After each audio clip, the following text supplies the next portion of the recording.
ఏ చిన్న చిన్న పల్లెటూరికి వెళ్ళినా తక్కువలో తక్కువ ఎన్ని చర్చిలు ఉంటున్నాయి? 2, 3. మీరు నమ్మరు. మరలా చెప్తున్నాను, ఎంతమందికి తెలుసు ప్రగతిపురం కాలనీ? ఎప్పుడన్నా వెళ్ళారా మీరు ప్రగతిపురం కాలనీ? కనీసం ఎప్పుడన్నా చూసారా, విన్నారా? అనుకోకుండా ఒకసారి వెళ్ళాం. లెక్కేస్తే తక్కువలో తక్కువ 11 చర్చీలు వచ్చినాయి.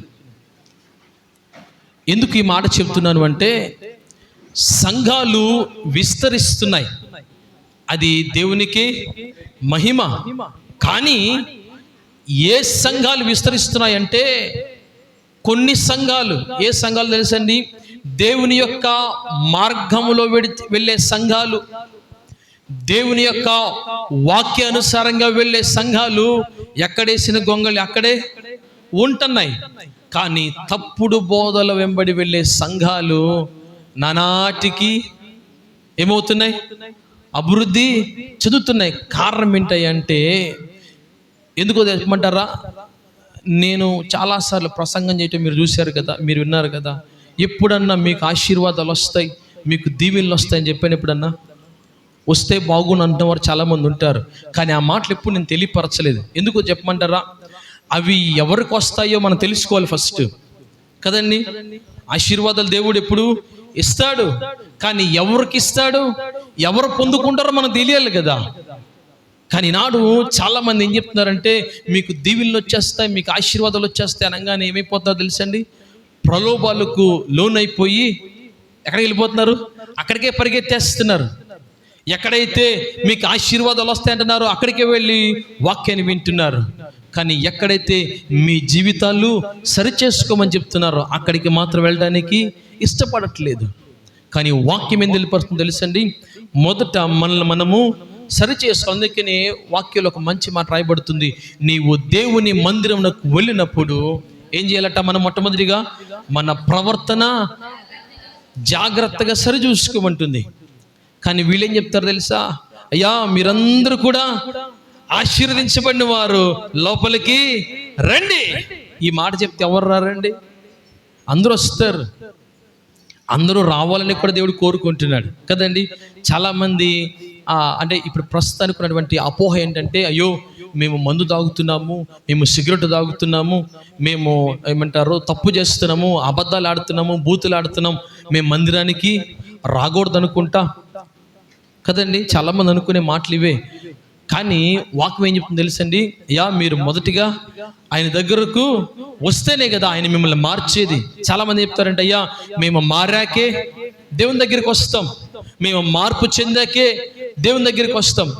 ఆ మాట చెప్పిన వాళ్ళు ఆఖరి శ్వాస పోయే వరకు వాళ్ళు మానరు, వారు దేవుని దగ్గరికి రారు. కానీ వాక్యం ఏం చెప్తుందంటే, మీరు ముందు నా దగ్గరికి రండి, అప్పుడు నేను మీ దగ్గరికి వస్తాను. ఎందుకు ఈ మాట తెలియపరిచాను అంటే, ఈనాడు సంఘాలలో చాలా తప్పుడు బోధలు ఎక్కువైపోయాయి. ఈ బోధలను బట్టట చాలామంది ఏమైపోతున్నారంటే, వారికి సత్యము తెలిస్తే ప్రాబ్లం ఏమీ లేదు. సత్యము తెలియదు కాబట్టి చెప్పిన వారు, బోధకుడు ఏది చెబితే అదే సత్యమని భావించి అనేక మంది ఎలా వెళ్తారో తెలుసండి? తప్పుడు మార్గాలలో వెళుతున్నారు. అందుకనే వారిని చూసి దేవుడు అంటున్న మాట తెలుసా?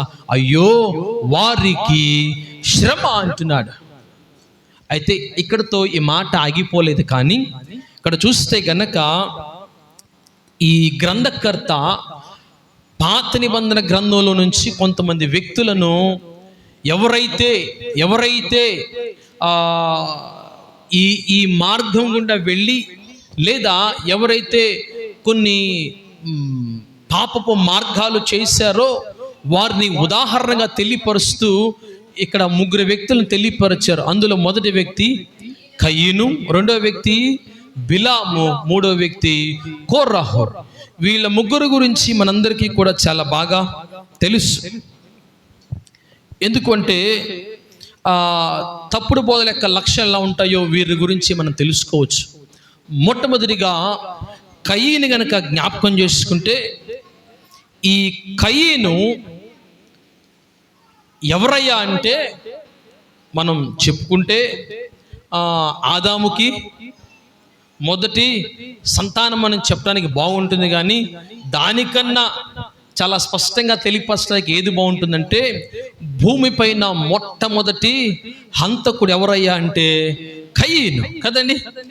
The first man who introduced కదండి దేన్ని, కిల్లింగ్, చంపటాన్ని భూమిపైన ఏమంటారు ప్రారంభించిందో లేకపోతే పరిచయం చేసిన వ్యక్తి ఎవరై అంటే ఈ కయీను.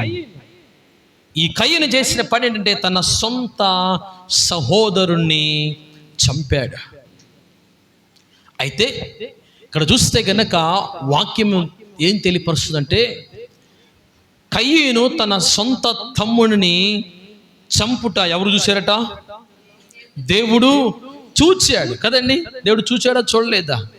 చూచిన తరువాత కయీనుతో అంటున్న మాట, కయీను నీ సహోదరుడు ఎక్కడ అడిగినప్పుడు తన పలికిన మాట తెలుసా?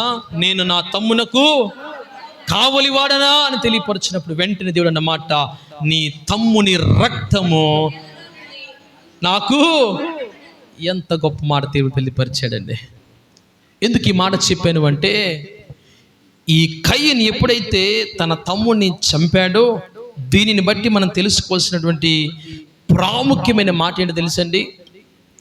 ఈ తప్పుడు బోధలు చేసేవారట, తప్పుడు బోధలు ఎవరైతే తప్పుడు బోధలు చేస్తున్నారో వారు ఏం చేస్తారో తెలుసండి, విశ్వాసులను లేదా సరి అయిన మార్గంలో వెళుతున్న వారిని ఏం చేస్తారో తెలుసండి, వీళ్ళు వారి యొక్క నమ్మకాన్ని ఏం చేస్తున్నారు, చంపేస్తున్నారు. ఎవరో తప్పుడు బోధలు చేసేవారు విశ్వాసులను లేదా క్రీస్తుని వెంబడించేవారిని, క్రీస్తుని ఆరాధించేవారిని, క్రీస్తు యొక్క మార్గంలో వెళ్ళే వారిని ఈ తప్పుడు బోధలు చేసేవారు ఏం చేస్తారు తెలుసండి, వీరి యొక్క నమ్మకాన్ని ఏం చేస్తున్నారు, చంపేస్తున్నారు.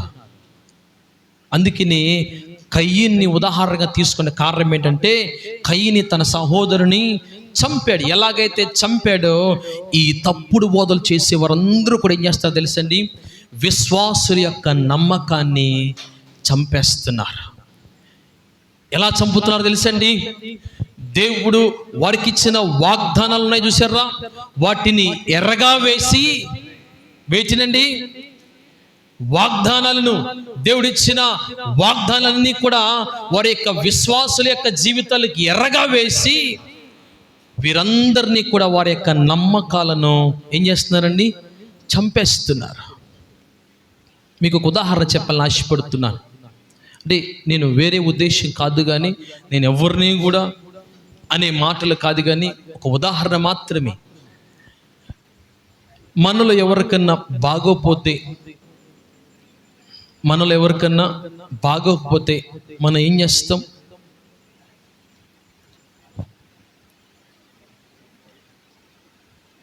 అలా చూస్తారండి. ఇంకా మీకే బాగోలేదండి, జ్వరం వచ్చింది, ఇక్కడ నుంచి చర్చిలో బాగానే కూర్చున్నారు, ఇంటికి వెళ్ళేసరికి 102 జ్వరం ఉంది, ఏం చేస్తారు?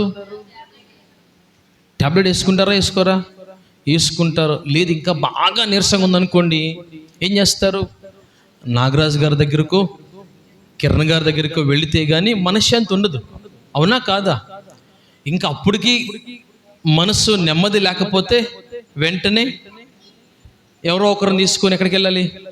ఏలూరు వెళ్ళాలి. వెళ్ళటం తప్పు కాదా? మరి నా మాట అర్థమైందా? హాస్పిటల్కి వెళ్ళటం తప్పు కాదా? తప్పు కాదు. ఏది కరెక్ట్?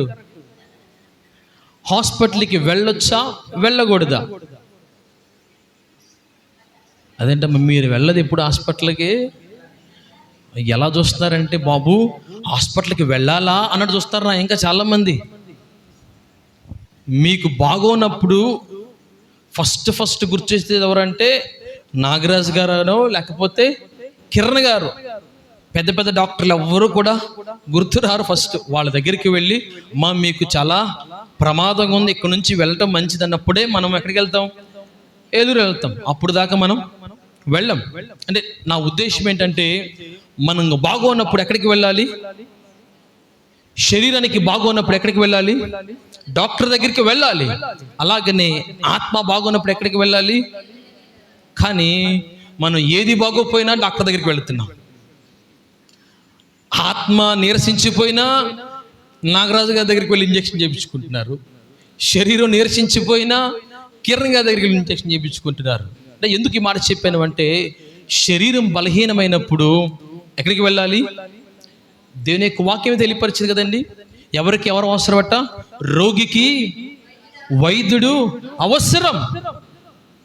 కానీ ఈనాడు చాలా మంది ఏం చెప్తున్నారంటే, అయ్యా మీరు డాక్టర్ దగ్గరికి వెళ్ళే పని లేదు, నా దగ్గరికి వస్తే సర్వరోగ నివారణ నా చేతిలో ఉంది. ఇవి తప్పుడు బోధలా కాదా? ఎందుకు ఈ మాట చెప్తున్నాను అంటే, వాక్యము ఏది తెలియపరిచిందో దాన్ని మాత్రం మనము ప్రకటించాలి. కానీ చాలామంది ఏం చేస్తున్నారంటే, ఈ తప్పుడు బోధలకు చాలా జాగ్రత్తగా చెవిని పెట్టి ఈ తప్పుడు మార్గంలోనే వెళుతున్నారు. దయచేసి జ్ఞాపకం చేసుకోండి. ఒకవేళ కనుక మీరు అలా వెళితే మొట్టమొదటిగా ఏం జరుగుతుందంటే, వారు మీ నమ్మకాన్ని చంపేస్తారు. కాబట్టి మీరు ఒకవేళ వాక్యం ఎక్కడ విన్నా సరే గనుక, ఆ వాక్యం విన్న తరువాత, బైబిల్ గ్రంథంలో ఒక వ్యక్తి ఉన్నారు, అంటే బైబిల్ అయితే తెలియపరిచింది. పౌలు గారు వాక్యం చెప్పిన తర్వాతట వారు ఇంటికి వెళ్ళి ఏం చేశారండి? వాళ్ళు చెప్పింది కరెక్టా కాదా అని ఏం చేశారు? 1-2 సార్లు చూసారా లేదా? ఇది నా మాట కాదు, వాక్యమే తెలియపరిచింది. అలాగనే మనము కూడా ఇంటికి వెళ్ళిన తర్వాత, వాక్యం విన్న తర్వాత మనందరూ కూడా చేయాల్సిన పని అంటే, నిజంగా వాక్యం అలా తెలియపరిచిందా లేదని మనము వాక్యాన్ని 1-2 సార్లు చదువుకోవాలి. ఎప్పుడైతే అలా చదువుతామో మనకు ఏమవుతుందో తెలుసండి, ఏది సత్యమో ఏది అసత్యమో మనము గ్రహించగలుగుతాం. ఒకవేళ గనక గుడ్డెద్దిల్లి చేలో పడినట్టు గనక ఒకే వాక్యం విన్నారు అనుకోండి, అబ్బా వీళ్ళు చెప్పిందే వాక్యం, ఇంకా ఎవరు చెప్పినా కానీ ఇది వాక్యం కాదు అనుకొని మీరు గనక వెళ్ళారు అనుకోండి, ఏదో ఒక రోజున ఏం చేయాలండి? ఏదో ఒక రోజున మీరు ఇష్టంగా కట్టుకున్న మీ బిల్డింగ్ను కూలిపోవడం కాదు, అమ్మేయాలి. మీరు మీ భూమి అమ్ముకొని కష్టాన్ని, లేకపోతే మీ చెమటిని చిందించి మీరు కట్టుకున్న మీ గృహాన్ని అమ్మేయాల్సి వస్తుంది. మీ విశ్వాసాన్ని కోల్పోవాల్సి వస్తుంది. మీ నమ్మకాన్ని కోల్పోవాల్సి వస్తుంది. దయచేసి తప్పుడు బోధలకు మనము చాలా జాగ్రత్తగా ఉండాలి. ఈ తప్పుడు బోధల యొక్క మొదటి లక్షణం ఏం చేస్తారు తెలుసండి? మన యొక్క నమ్మకాన్ని చంపేస్తారు. రెండవదిగా చూస్తే కనుక త్వరగా వెళదాం. రెండవ వ్యక్తి మనం జ్ఞాపకం చేసుకుంటే మనకు కనిపించే వ్యక్తి బిలాము. ఈ బిలాము ఎవరో తెలుసండి మీకు? బిలాము ఏం చేస్తాడో తెలుసండి? బిలాము చేయాల్సిన పని ఏంటంటే, దేవుడు తనకు తెలియపరిచినటువంటి మాటలు తన ప్రజలకు తెలియపరచాలి కదండి. ప్రవక్త యొక్క డ్యూటీ ఏంటయ్యా అంటే, when God reveals sudden things, ఏదైతే దేవుడు తెలియపరుస్తాడో దాన్ని తన ప్రజలకు వెల్లడిపరచాలి. అది ప్రవక్త యొక్క ముఖ్య లక్షణము, లేకపోతే తన యొక్క డ్యూటీ. కానీ ఈ బిలాము ఏం చేశాడు అంటే, రాజు పంపించాడు తన యొక్క వ్యక్తులను ఎవరి దగ్గరికి? బిలాము దగ్గరికి. అయ్యా, సో అండ్ సో పీపుల్, ఎవరు? ఇశ్రాయేలు ప్రజలు మా రాజ్యం మీదుగా ప్రయాణం చేసి వస్తున్నారు. కాబట్టి నువ్వేం చేయాలి అంటే, నువ్వేం చేస్తావో మాకు తెలీదు. నీవు వచ్చి వారందరినీ కూడా ఏం చేయాలి తెలుసండి? శపించాలి, మమ్మును దీవించాలి, ఇశ్రాయేలు ప్రజలు నీవు శపించాలి. నువ్వు ఏం చేస్తావో తెలీదు, నీకు ఎంత కావలిస్తే అంత ఇస్తాం, నీకు ఎంత నచ్చితే అంత నీవు తీసుకో. కానీ నీవు చేయాల్సింది ఏంటంటే, ఇశ్రాయేలు ప్రజలు నీవు మాత్రము శపించాలి అని బిలాము దగ్గరకు ఎవరు పంపించారండి? మోయాబు రాజు పేరు తెలుసా మీకు? బాలాకు పంపించాడు. బాలాకు పంపించినప్పుడు మొదట బిలాము అంగీకరించలా కదండి. మొదట బిలాముకి నచ్చలా, కానీ తర్వాత నచ్చింది. దేవునికి నచ్చింది తెలుసండి, అత్యాశ మరియు రాజీ. రాజీ అంటే మీరు అనుకునే దెబోర్ అనుకునేవాళ్ళు, తను కాదు. రాజీ అంటే రాజీ పడటం, సఖ్యపడిపోవటం.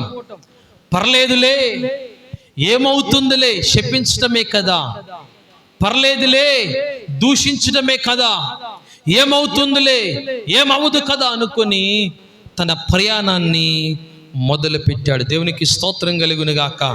ఏం చేశాడండి? తన ప్రయాణాన్ని మొదలుపెట్టాడు.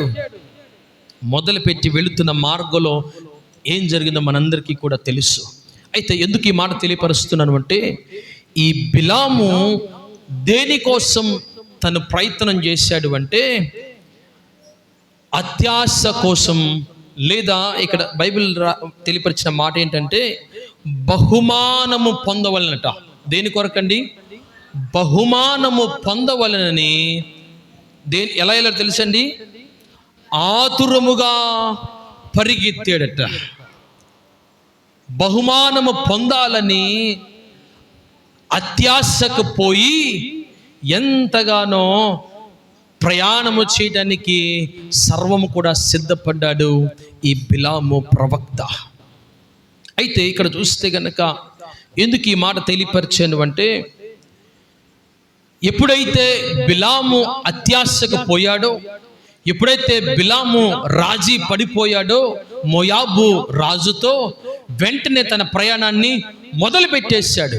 అయితే ఎందుకు ఈ మాట చెప్తున్నాను అంటే, బిలాము మోయాబు రాజు ఇస్తానన్న దానికంటే ఎవరు ఎక్కువ ఇవ్వగలరు తెలుసండి? బిలాము యొక్క రాజు, లేదా బిలామును ప్రవక్తగా నియమించినటువంటి తన యొక్క అధిపతి దానికన్నా ఎక్కువ ఇవ్వగలడు. ఎవరండి? దేవాతి దేవుడు. బిలాము ఆశపడితే, అయ్యా నాకు ఫలానది కావాలి అంటే తన కాళ్ళ దగ్గరకు తీసుకురాగలడు. తనను నిర్మించినవాడు, తను పొందుకోవాలని ఆశతో ఏదైతే అనుకున్నాడో దాన్ని ఇవ్వడానికి సర్వము కూడా సిద్ధపడ్డాడు దేవాతి దేవుడు. ఏది అడిగితే అది ఇవ్వడానికి ఆయన సిద్ధంగా ఉన్నాడు. కానీ దేని కొరకు పోయాడు అంటే, చిన్న బహుమానము కొరకు అత్యాశపడ్డాడు. చిన్న బహుమానము కొరకు రాజీ పడిపోయాడు బిలాము ప్రవక్త.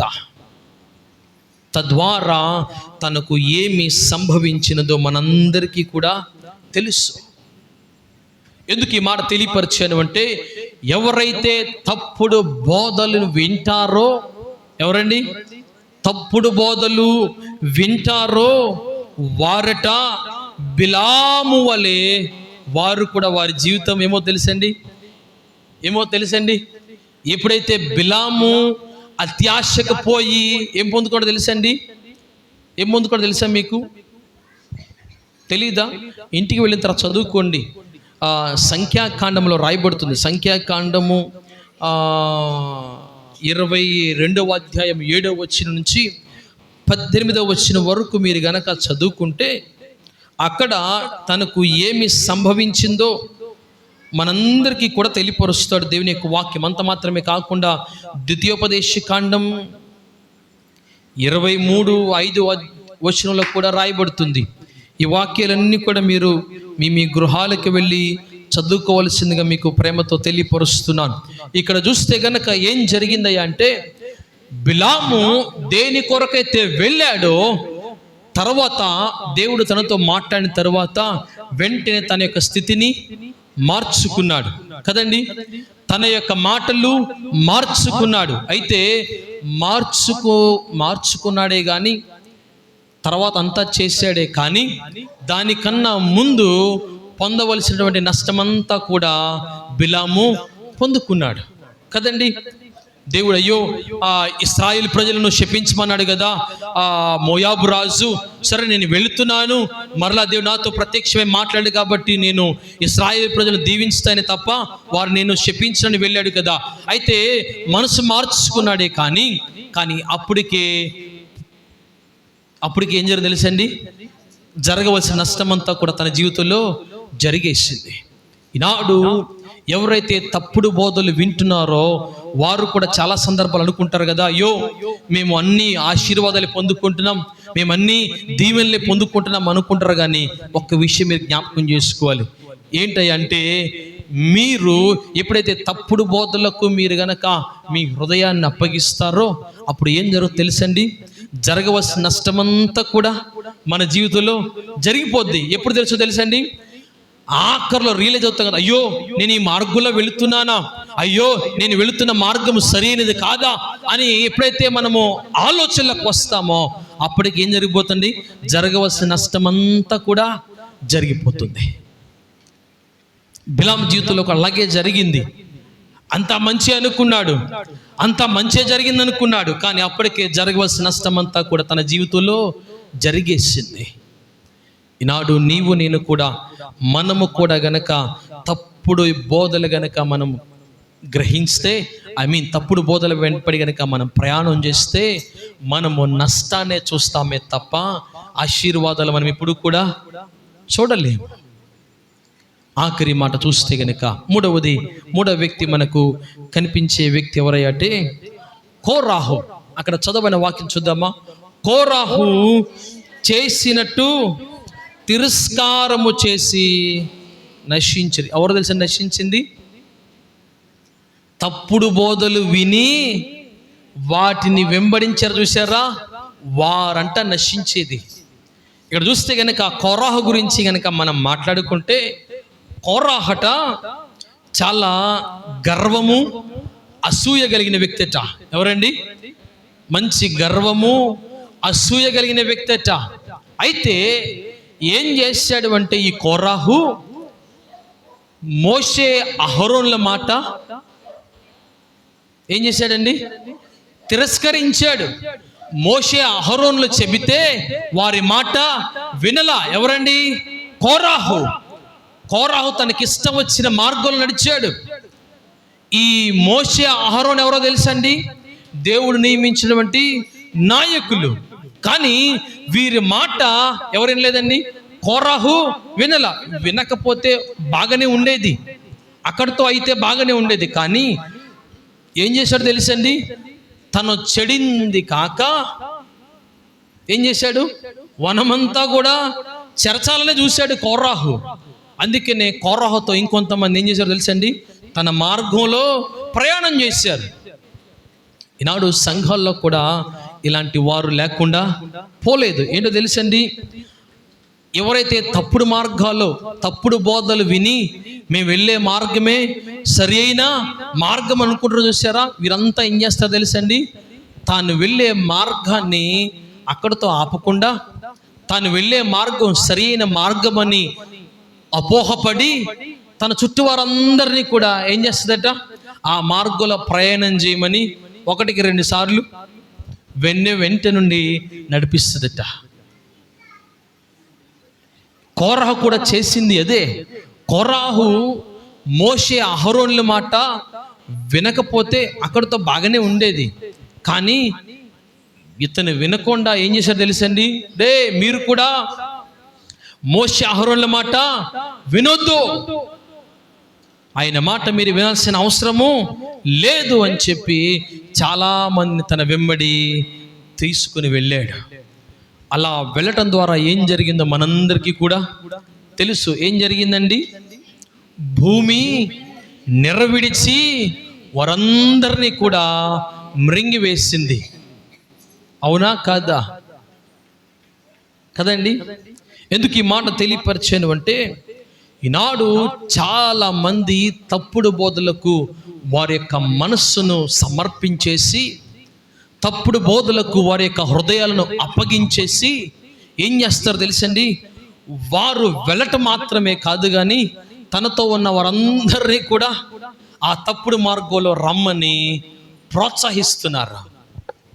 అందుకని వారిని చూచి వాక్యం తెలియపరిచిన మాట ఏంటంటే, వారు కోరాహు చేసినట్టు తిరస్కరించి నశించిరని వాక్యము తెలియపరుస్తుంది. ఎవరైతే తప్పుడు బోధనలకు వారి మనస్సును కేంద్రీకరించి వారితో కాకుండా ఇంకా కొంతమందిని తీసుకెళ్తారు చూసారా, వారందరినీ గురించి వాక్యం తెలియపరుస్తున్నమాట. వీరందరూ కూడా ఏమవుతారో తెలుసండి, ఒక దినాన ఏం చూస్తారో తెలుసండి, నష్టాన్ని చూచి నశించిపోతారని వాక్యము తెలియపరుస్తుంది. వీరందరూ కూడా ఏం చేస్తారో తెలుసండి, వీరందరూ కూడా ఏం చేస్తారో తెలుసా, సేవకుడు చెప్పిన మాటను ఏం చేస్తారో తెలుసండి, అంగీకరించరు. సేవకుడు తెలియపరిచిన మాటను అంగీకరించరు. సేవకుడు ఏదన్నా మాట తెలియపరిస్తే దాన్ని చెవిన పెట్టరు. వారికి ఇష్టం వచ్చిన మార్గాలని వాళ్ళు ప్రయాణం చేస్తారు. వారికి ఇష్టం వచ్చిన మార్గాన్ని వారు ఎంచుకుంటారు. ఇంకో మాటలో చెప్పాలి అంటే ఎందుకు ఈ మాట సేవకుడు ఎందుకు వాడుతున్నాను అంటే, ఆనాడు కోరాహు ఎవరి మాట వినలేదు, అహరోను మోషే మాట. వీరెవరో తెలుసండి, దేవుడు నియమించినటువంటి నాయకులు. అలాగనే ఈనాడు సంఘములో సంఘానికి మూలగా ఉన్నటువంటి సేవకులు కూడా దేవుని చేత ఏర్పరచబడిన వారే. అవునంటారా కాదంటారా? మాకేం తెలుసు బాబు అన్నట్టు చూస్తున్నారు చాలామంది. సేవకులు ఎవరి చేత అండి? దేవుని చేత ఏర్పరచబడిన వారు. సేవకులు దేవుని చేత నియమించబడిన వారు. సేవకులు మనందరి కొరకు ఏం చేయబడిన వారండి? ఏం చేయబడిన వారు? ఏర్పరచబడినటువంటి వ్యక్తి. అయితే ఇప్పుడు ఏం చేస్తారో తెలుసండి, సేవకుడు ఏదైతే మాట తెలియపరుస్తాడో, సేవకుడు ఏదైతే మాట వెల్లడిపరుస్తాడో ఆ మాటను పక్కన పెట్టేసి ఏం చేస్తారో తెలుసండి, ఆ మాట కాకుండా మిగిలిన మాటలన్నీ చాలా జాగ్రత్తగా చేస్తారు. ఒకవేళ సేవకుడు ఆ పని చేయొద్దు అంటే ఆ పని తప్ప మిగతా పనులన్నీ చేస్తారంటే ఏది చేయరు, ఆ పని ఒక్కటే చేస్తారు వీళ్ళు. ఎందుకు ఈ మాట తెలియపరుస్తున్నారు అంటే,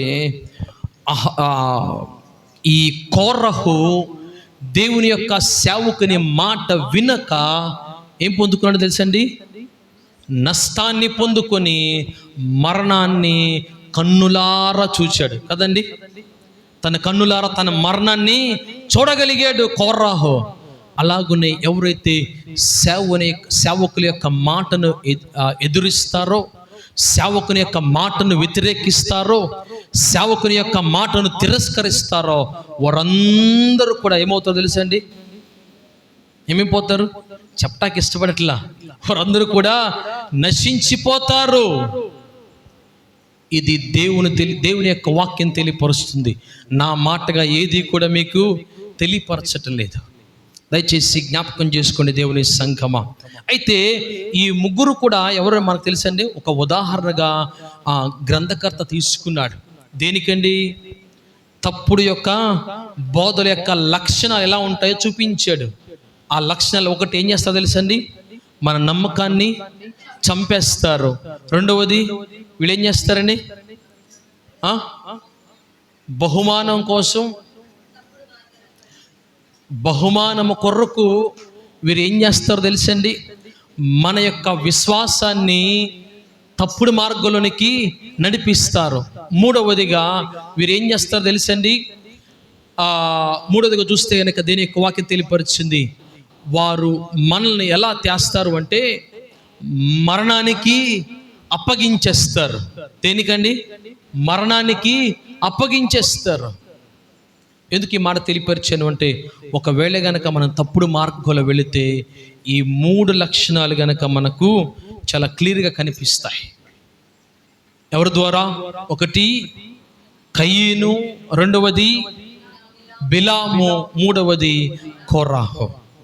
ఎందుకు ఈ మాట తెలియపరిచాను అంటే, ఈ లక్షణాలు, ఏ లక్షణాలు తెలుసండి? తప్పుడు బోధల యొక్క లక్షణాలు మనం చూచాం. అయితే ఆఖరిగా ఒక మాట చెప్పేసి నా మాటలు ముగిచ్చేస్తాను. ఈ తప్పుడు బోధలు వినటం వల్ల మనకి ఏం కలుగుతుందో చూద్దాం ఒకసారి. మీ వాక్యాలు ఇంటికి వెళ్ళి చదువుకొని తర్వాత రాసుకొని 2వ పేతురు రాసిన పత్రిక 2వ అధ్యాయము 1 నుంచి 3 వచనాలు తర్వాత చదువుకోండి. తర్వాత మత్తయి సువార్త 18వ అధ్యాయము 6-7 వచనాలు. ఈ 2 వాక్యాలు కనుక మీరు చదువుకుంటే తప్పుడు బోధల వల్ల మనకు కలిగే నష్టాలు ఏమిటో మనకు క్లియర్గా కనిపిస్తాయి. ఒకటి, మన ఆధ్యాత్మిక జీవితము నశించిపోతుంది. ఏమవుతుందండి? మన యొక్క ఆధ్యాత్మిక జీవితము నశించిపోతుంది. రెండవది, మన యొక్క సాక్ష్యము కోల్పోతాము, లేదా మన సాక్ష్యము నష్టపోతాము. దేనివల్ల తెలుసండి? తప్పుడు బోధల వలన. ఒకటి, మన యొక్క ఆత్మీయ స్థితిని ఏం కోల్పోతామండి? మన యొక్క ఆధ్యాత్మిక జీవితాన్ని మనము కోల్పోతాము. రెండవది, మన సాక్ష్యాన్ని కోల్పోతాం. దేని ద్వారా తెలుసండి? తప్పుడు బోధలు వినుట ద్వారా. కాబట్టి ఒకవేళ గనక ఈ వాక్యాన్ని వింటున్న మనలో ఎంతమంది మన యొక్క ఆధ్యాత్మిక జీవితము దినదినము అభివృద్ధి చెందుతుందో ఒకసారి మనం పరిశీలన చేసుకోవాలి. ఒకవేళ గనక మన ఆధ్యాత్మిక జీవితము అభివృద్ధి చెందటం లేదు అంటే, మన యొక్క ఆధ్యాత్మిక జీవితము దినదిన అభివృద్ధి చెందటం లేదు అంటే దానికి కారణం మనము ఎక్కడో తప్పుడు బోధలకు మన చెవిని అప్పగించేసామని అర్థం చేసుకోవాలి.